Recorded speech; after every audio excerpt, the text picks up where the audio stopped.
Hi, our names are Brooklyn Aiden. and Mia. Our podcast is about the first atomic bomb and the letter that was sent about the atomic bomb. Atomic bombs are also called nuclear bombs. They are powerful weapons that use nuclear reactions as their source of explosion energy.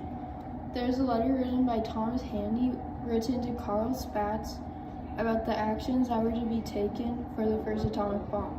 Thomas Handy was the chief of staff of the Army, so he leads important things such as a bomb, and Carl Spaatz was the commander of strategic air forces. This letter was written on July 25th, 1945. According to the letter from Thomas Handy, the 509 Deposit Group, 20th Air Force, will deliver its first special bomb as soon as the weather will permit. On August 3rd, 1945, on one of the targets, Hiroshima, Kakura, or Nakagata. To carry military and civilian scientific personnel from the War Department to observe and record the effects of the explosion. Additional aircraft will accompany the airplane carrying the bomb.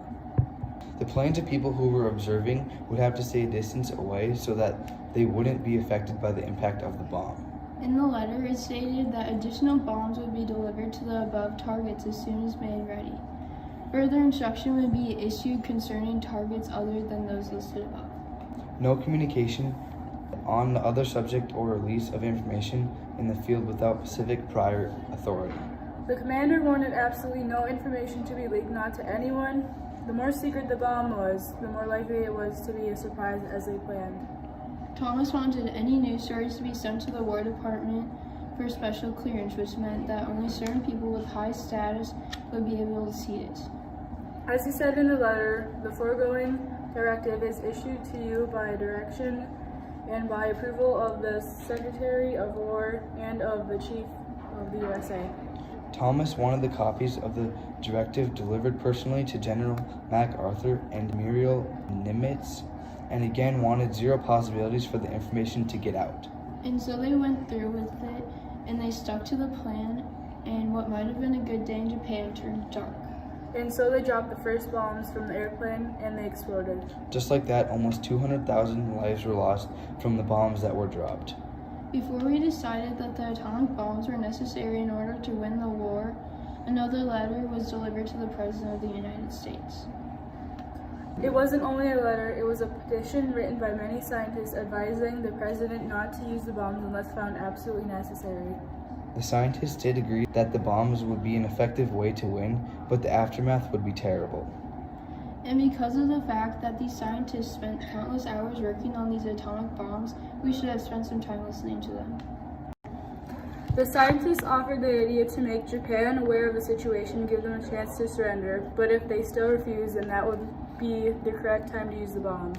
They explained to the president that the atomic bombs would provide us with new means of destruction, and taking that first step towards the atomic bombs would not be the last, because in the future of atomic bombs would lead to more and more destruction. And by allowing this to develop around the world, it would allow rival powers with uncontrolled possession of these means of destruction. By moving forward with the bombs, scientists thought it would allow for cities in other countries to be targeted, and even cities in the United States to be targeted with these deadly bombs.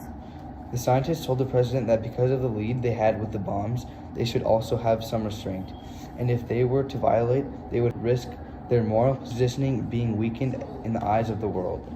In the end, all the scientists really wanted from the president was to only use the bombs if Japan refuses to surrender after the terms on them were made public, and that in any event where the atomic bombs may be necessary, the president makes sure to do what is right.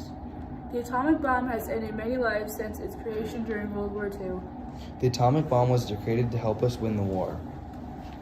But now it might not be the safest thing in our world today because it might continue to be used and grow and advance and cause more and more destruction.